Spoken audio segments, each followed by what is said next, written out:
Bismillahirrahmanirrahim. Assalamualaikum warahmatullahi wabarakatuh. Waalaikumsalam warahmatullahi wabarakatuh. Selamat pagi, Ibu. Selamat pagi, Bapak. Ya, tetap semangat ya, Ya, meskipun semangat, ya. ini suasana masih pandemi, kita juga tidak boleh, apa ya, tidak semangat, jadi kita tetap tetap semangat meskipun juga sebagai guru juga pembelajarannya secara daring, tidak secara tatap muka, tapi kita harus selalu semangat dan selalu fresh di depan siswa-siswa kita. Karena di situ kita melakukan apa namanya, sebuah motivasi, kalau kita fresh, kita semangat, maka siswa yang melihat kita sebagai guru, karena guru adalah sebagai public figure oleh siswa. Apapun yang dilakukan guru biasanya itu ditirukan. Baik, sebelum itu, Bu, Bapak, Ibu ya yang hadir di apa namanya, di Zoom meeting ini, kita akan melaksanakan simulasi IHT di penugasan kita di pelatihan sekolah penggerak. Baik, untuk yang pertama sebelum kita mulai malah kita berdoa, mudah-mudahan, kita diberikan kelancaran, diberikan kemudahan, dan serta diberikan ridho dan manfaat untuk, pembelajaran ke depan. Mari kita berdoa, berdoa dimulai. Berdoa selesai. Baik, sebelum saya membahas tentang, apa itu nanti materi hari ini, kira-kira Ibu, hari ini sudah membaca tentang apa kira-kira? Tentang pelajar Pancasila, Pak. Pelajar Pancasila, oke. Ya. Terus apalagi selain pelajar Pancasila? Ya, apa namanya? Boleh kok, boleh mencontek, Bu. Boleh mencontek juga boleh, silahkan gitu kan. Ya, jadi cara sikapnya seorang pelajar Pancasila itu seperti apa? Apa Oh ya, iya, Pak? Visi misinya ya, Pak ya? baik, oke, terima kasih, Visi Bu. misi Berarti ya. Ibu ini termasuk, guru yang betul-betul, berselancar terus ya, meskipun tidak ada, siswa ataupun kegiatan-kegiatan memanfaatkan waktu-waktu luang itu dengan membaca, itu luar biasa. Artinya, Ibu juga menerapkan, buku adalah sebuah cendela ilmu, seperti itu. Baik, kita lanjutkan Bapak Ibu, untuk, apa yang akan saya sampaikan nanti adalah materi kita adalah tentang, profil pelajar Pancasila, tepat seperti apa yang disampaikan oleh Ibu tadi. Baik, sebelum saya mulai, saya izin share screen dulu, kan.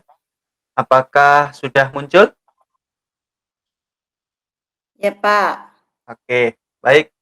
Sebelum memulai ke, apa itu profil belajar Pancasila, tentu kita sudah tahu ya sebagai, bangsa negara yang baik, kita sudah tahu apa itu Pancasila. Pancasila itu sebanyak ada 5, kemudian, wajib kita tahu dan nilai-nilai dalam Pancasila itu wajib kita juga, menerapkan dalam kehidupan kita untuk bernegara.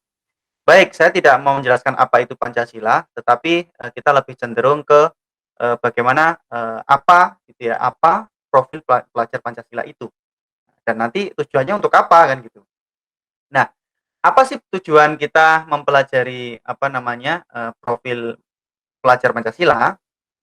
Yang pertama adalah, nanti tujuannya kita tahu apa itu pengertian profil pelajar Pancasila. Yang kedua, komponen-komponen profil pelajar Pancasila itu apa saja, kemudian apa kendala-kendala dalam mewujudkan pelajar profil Pancasila, kemudian yang terakhir adalah upaya yang tepat yang dapat dilakukan untuk mewujudkan profil pelajar Pancasila. Karena gini Bapak Ibu, kalau kita membahas, pelajar profil Pancasila, berarti kita ingat pesan Kemendikbud yang sudah sering disampaikan, yaitu, pembelajaran yang apa Bu? Yang Merdekakan. memerdekakan. Artinya Ya. tujuan dari pelajar profil Pancasila ini adalah tujuannya, kita pembelajaran yang memerdekakan. Nah, memerdekakan itu seperti apa? Ya, nanti kita akan bahas semuanya. Artinya, sedikit saya kasih gambaran adalah yang memerdekakan itu, nanti pembelajaran itu berfokus pada siswa. Jadi kita itu kayak menghamba kepada siswa. Apa kebutuhan siswa harus kita penuhi, harus kita ikuti ataupun kita penuhi hak-hak siswa. Artinya tidak berfokus kepada guru aja, guru tidak ceramah saja, seperti itu. Mungkin, Bapak Ibu ada beberapa sekolah yang sudah menerapkan seperti ini, tapi nanti lebih lebih jelasnya kita bisa mengikuti, apa namanya, pelajar profil Pancasila yang kita jelaskan nanti. Baik. Nah, sebelum itu, sebelum lanjut ke materi, mari kita untuk sedikit, apa namanya, ice breaking dulu Bapak Ibu, ya. Ya, Bisa ya? Ini juga sudah ya. sering disampaikan oleh para narasumber kita. Ini saya kasih contoh dulu ya, satu bait saja. Ini namanya jari apa? Ini namanya jari jempol. Apa kata jari jempol? Sayang kalau belajar jangan ngobrol. Nah, bisa ya Bu ya? Ya, ya, Pak. Ya, baik. Yuk taruh sama ini ya, jarinya kita tunjuk. Yang Ya. pertama, yuk 1, 2, 3. Ini Ini namanya namanya jari. jari apa? Ini Ini namanya namanya jari jempol. jempol. Apa Apa kata kata jari jari jempol? jempol? Sayang Sayang kalau kalau belajar belajar. jangan Jangan suka ngobrol. ngobrol. Nah, bagus. Yuk, Yuk. ini Ini namanya namanya jari jari apa? apa? Ini Ini namanya namanya jari. jari telunjuk. Apa Apa kata kata jari jari telunjuk? telur? Sayang kalau belajar Belajar jangan jangan ngantuk. ngantuk. Ini Ini namanya namanya jari jari apa? apa? Ini Ini namanya namanya jari jari. tengah. Apa Apa kata kata jari jari tengah? tengah? Sayang Sayang kalau kalau belajar belajar jangan jangan lengah. lengah. Bagus. Apa kata Apa jari manis? Sayang kalau apa? gitu? Sorry sorry. Ya, Ini ini namanya namanya jari jari apa? apa? Ini Ini namanya namanya jari jari manis. manis. Apa Apa kata kata jari jari manis? manis? Sayang kalau belajar jangan Jangan suka nangis. nangis. Baik, ya, yang terakhir. Ini Ini namanya namanya jari jari apa? apa? Ini Ini namanya namanya jari jari kelingking. kelingking. Apa Apa kata kata jari jari kelingking? kelingking? Sayang Sayang kalau kalau belajar belajar, jangan jangan suka pusing. pusing. Ya, Ya, tepuk tangan.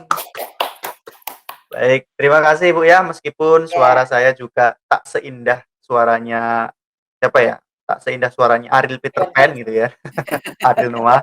Nggak apa-apa, yang penting kita semangat untuk, belajar ya Bapak Ibu, agar kita semangat. Kita harus menunjukkan fresh di depan para siswa-siswa kita suatu saat nanti ya, kalau misalkan kita sudah terjun di kelas masing-masing. Baik, berikutnya ini saya tampilkan, sebuah peta konsep atau sebuah profil pelajar Pancasila, sebuah skema, apa sih, komponen apa saja yang ada dalam, pelajar Pancasila. Nah, sebelum saya lanjutkan untuk penjelasan apa sih itu profil pelajar Pancasila, mungkin Ibu bisa menjelaskan di antara salah satu dari maksud, komponen-komponen ini. Silakan Bu, coba. Ya, Pak. Iya. Ya, saya memilih profil belajar Pancasila yang kreatif. Oke, yang kreatif. Ya, Maksudnya? kreatif. Maksudnya, seorang siswa itu mempunyai, apa namanya, kemampuan untuk menciptakan atau, menemukan beberapa kemampuan-kemampuan atau, apa namanya, keinginan. Misalnya dia bisa membuat, apa namanya, video, kemudian sebagai alat untuk apa, pembelajaran mereka, membuat clipping sebagai tugas mereka dilakukan dengan cara yang kreatif, yang menarik, sehingga apa, membuat guru itu lebih, apa namanya, memberikan suatu motivasi yang lebih baik, kayak gitu ya. Baik baik baik Ibu, sangat luar biasa ya.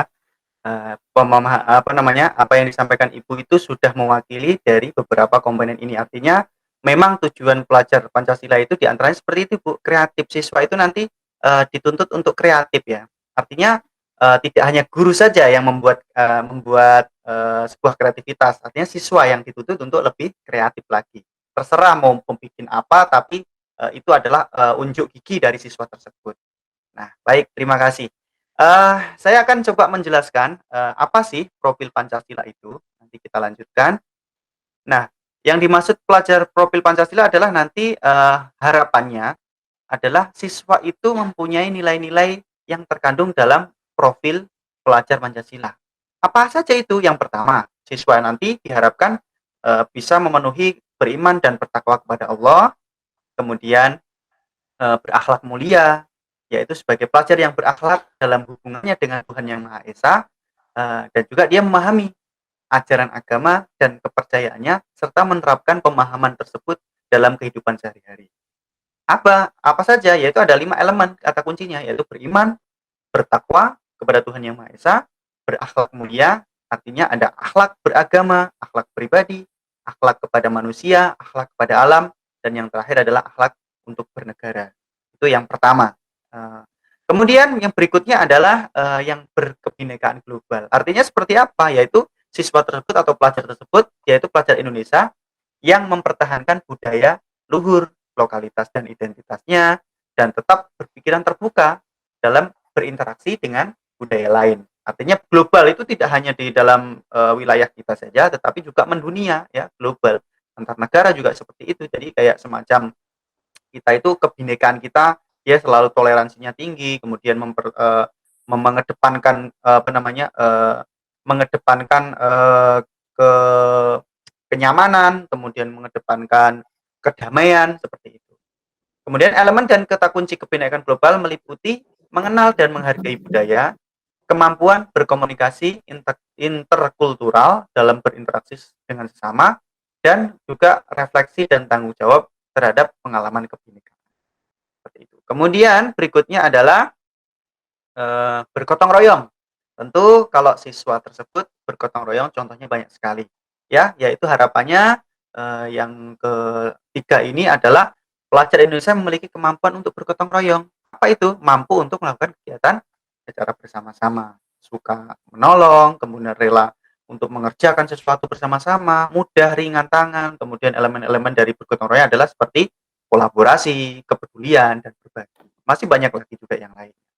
Kemudian berikutnya adalah mandiri, ya. Kenapa kok mandiri? Karena harapannya pelajar Indonesia merupakan pelajar yang mandiri, yaitu apa? Pelajar yang bertanggung jawab atas proses dan hasil belajarnya, yaitu elemen kuncinya yaitu apa? Terdiri dari kesadaran akan diri dan situasi yang dihadapi serta regulasi diri. Seperti itu. Dari ketiga atau keempat yang saya sampaikan ini mungkin sebelum saya lanjutkan ada pertanyaan, Ibu? Ya, Pak. Cukup jelas ya? Ya, cukup jelas, Pak. Ya, Ya. alhamdulillah. Berarti kita bisa lanjut ya? Ya, Pak, lanjut. Baik, oke. Berikutnya adalah bernalar kritis. Nah, pelajar Pancasila yang dimaksudnya di sini adalah nanti harapannya pelajar itu mempunyai nalar kritis, mampu secara objektif memproses informasi baik. Yaitu apa? Kalau seandainya langsung saya contohkan ada informasi yang nyebar di WA nih, ya di informasi di WhatsApp, dia tidak langsung men-sharekan, dia kritis membaca dulu informasi ini dari mana. Ya, siapa tahu ini hoax. Apakah ini benar atau salah? Kalau misalkan ini benar, berarti boleh di-share. Tapi kalau misalkan informasi ini tidak benar, maka dia tidak mau ataupun dia berpikiran bahwa ini adalah berita hoax. Artinya dia bisa menyaring informasi. Seperti itu. Juga dalam mengambil sebuah keputusan juga. Artinya keputusan untuk nge-share tadi. Oh ya sudah, berarti ini berita hoax, nggak perlu saya share. Seperti itu. Harapannya nanti ke depan seperti itu. Kemudian kreatif seperti yang Ibu sampaikan tadi yaitu mampu memodifikasi, menghasilkan sesuatu, kemudian dia bermanfaat, bermakna, kemudian berdampak. Nah, dan elemen kata kuncinya yaitu apa? Kreatif terdiri dari menghasilkan gagasan yang orisinal serta menghasilkan karya dan tindakan yang orisinal. Artinya dia kreativitasnya dari dirinya sendiri, bukan dari orang lain ya. Berikutnya yang terakhir profil pelajar Pancasila sebagai acuan. Kenapa sebagai acuan? Karena profil Pancasila harapannya tujuannya kan kalau misalkan kita temanya adalah pendidikan yang memerdekakan, nanti arahnya seperti ini. Apa yang dilakukan? Ya seperti profil pelajar Pancasila tadi. Dari ke berapa? 6 ya, 6 elemen yang ada di profil pelajar Pancasila itu dia bisa melaksanakan semuanya dalam kehidupan sehari-harinya. Nanti akan muncullah menjadi sebuah siswa atau menjadi sebuah pelajar yang merdeka. Ya, yang bebas mengekspresikan dirinya dalam hal-hal pembelajaran maupun akademik maupun non akademiknya. Nah, setelah kita mempelajari apa itu pelajar profil Pancasila, berikutnya adalah kesimpulannya. Nah, Kesimpulannya apa? Yaitu, pelajar nanti, menjadi sebuah pelajar sepanjang hayat, ya. Dia akan, terus belajar mengedepankan proses seperti itu, tidak cenderung ke hasil, tapi lebih menjalankan prosesnya. Kemudian yang kedua, kompetensi global, dia akan bersaing, ya. Bersaingnya tidak hanya di dalam lingkup kita, tapi juga lingkupnya, luar negeri ataupun internasional. Kemudian juga dia mempunyai pengalaman nilai-nilai Pancasila ditandai dengan ciri-ciri, yaitu yang pertama apa tadi? Beriman, bertakwa, dan berakhlak mulia, berkebinekaan global, bergotong royong, mandiri, bernalar kritis, serta kreatif. Seperti yang ada di nilai-nilai keenam, nilai-nilai ataupun elemen yang ada di profil Pancasila. Nah, seperti itu. Mungkin sebelum saya lanjutkan, mungkin ada pertanyaan dari Ibu? Ya Pak. Ya, Kalau misalnya nih pertanyaan Pak ya, ya silakan Bu. kalau ini biasanya kan dalam setiap kelas itu kan tidak selamanya anak itu mudah diatur Betul. ya atau gampang untuk diarahkan. Kalau misalnya ini yang 30 orang itu mudah untuk diajak berpikir atau berdasarkan berjiwa Pancasila atau mempunyai berjiwa Pancasila, ini yang 5 orang ini suka kelahi itu gimana Pak ya? Itu Nah, termasuk apa sudah harus secara khusus dia harus belajar Pancasila gitu Pak ya? Gitu Pak ya? baik, Gitu Pak baik, ya? baik, baik. Ya, Baik, makasih terima Pak. kasih. Ya. Baik Ibu, terima kasih pertanyaan yang sangat luar biasa. Jadi ini adalah kasus-kasus yang sering terjadi ya di sekolah kita ya. Kita sebagai guru juga sering mengalami seperti itu. Artinya dalam sebuah kelas itu pasti anak-anak kita, murid-murid kita itu berbeda-beda. Ada yang baik, ada yang tidak baik, dan ada yang suka kelahi, ada yang tidak suka kelahi, dan lain sebagainya. Tetapi kalau misalkan ada pertanyaan, ada kasus seperti itu, yang jelas kita sebagai guru apa namanya, yang pertama kita kan, sebelum kita melakukan pembelajaran pastinya kita sudah melakukan kayak semacam assessment. Kita mencari informasi sebelum menentukan pembelajaran apa yang cocok dengan siswa. Nah, setelah kita melakukan itu, kemudian kok masih ada siswa-siswa yang memang, berkelahi, kemudian, menimbulkan masalah di kelas, akhirnya menjadikan efek pada teman-temannya yang serius, akhirnya jadi terganggu. Nah, yang pertama ya jelas kita melakukan pembimbingan, kemudian kalaupun pas kemudian tidak ada guru, berarti teman-temannya ini wajib mengingatkan. Nah, tujuannya dari profil pelajar pelajar Pancasila kan tadi kan ada yang namanya bernalar kritis juga, dan kemudian mandiri juga ada. Artinya apa? Di sini, dia kritis bahwa kalau perkelahian itu adalah sebuah tindakan yang, tidak baik. Dia pasti berpikir ya kan, kemudian dia tidak tidak gampang marah, akhirnya memisah temannya. Nah, kemudian juga di sini juga ada berkebinekaan global. Artinya dia, oh tahu ini si A, si B ini gara-gara cuma, olok-olokan masalah apa begitu, akhirnya dia, oh ya sudahlah saya pengen menjadi seseorang yang mendamaikan, ya mendamaikan seperti itu tadi. Kalau misalkan siswa tersebut tidak bisa menyelesaikan, maka nanti akan melaporkan sebuah guru kepada wali kelasnya atau guru, kemudian guru nanti ada pemanggilan, kemudian nanti kita adakan pembinaan. Kemudian kalau misalkan masih berkelanjutan baru kita panggil orang tuanya dan ada tindak lanjut kemudian urusannya ke BK. Seperti itu, Bu. Mungkin, Terima kasih ada Pak. timbal balik dari Ibu, kalaupun cukup jelas ya alhamdulillah. Cukup Sangat jelas, jelas Bu, sekali ya? Pak, ya cukup jelas sekali Pak. Oh iya, Wah, terima kasih, Bu. ya Oke, Pak, baik. sama-sama. Eee, Bapak Ibu semuanya setelah kita melihat dari beberapa, apa namanya, materi-materi yang saya sampaikan tadi, ada, tugas yang harus Bapak Ibu selesaikan nanti setelah kegiatan ini, karena ini mengingat juga waktunya sudah mau zuhur ya, sebentar lagi mau zuhur, maka kita harus istirahat dan nanti dilanjutkan di sesi berikutnya untuk, apa namanya, materi berikutnya juga, ya. Baik, nanti untuk tugasnya nanti akan, saya sampaikan di grup WA ya, dan juga materi ini juga saya share di grup WA, nanti perintahnya seperti apa, nanti Ibu tolong dikerjakan secara kelompok, kelompoknya juga sudah saya bagi, ya, sudah saya bagi, kemudian nanti dikumpulkan untuk besok pagi dipresentasikan. Jam Mungkin berapa Pak sepert kita masuk besok pagi Pak? Ya, insya Allah besok pagi kita masuk jam 8.00 WIB dan di sini, kalau WITA adalah jam 9 WITA. Jangan terlambat ya Bapak Ibu ya. Nanti jangan lupa juga saya ingatkan untuk absen, ya. Ya Baik, Pak. mungkin cukup seperti itu dulu, sebelum saya tutup ada pertanyaan lagi? Sudah Pak, cukup jelas sekali Pak. Cukup ya? Oke, Ya terima Pak, kasih. ya. Mudah-mudahan apa yang kita pelajari hari ini dapat bermanfaat ya Bapak Ibu. Ya Oke, Pak. mungkin bisa dipimpin berdoa, untuk penutupnya, silahkan. Baiklah kita teman-teman sebelum belajar kita akhiri, marilah kita berdoa bersama-sama. Berdoa dimulai. Berdoa selesai. Baik, terima kasih atas doanya. Mudah-mudahan kita semuanya dapat memberikan manfaat kepada semua orang ya. Baik, saya tutup, saya akhiri. Apabila ada kesalahan saya mohon maaf. Sampai ketemu besok. Wassalamualaikum warahmatullahi wabarakatuh. Waalaikumsalam warahmatullahi wabarakatuh. Ya. Makasih Bapak, sampai ketemu Sama-sama. besok. Iya, Ya. terima kasih. Sama-sama juga. Ya Terima kasih. Pak, makasih ilmunya. Sama-sama.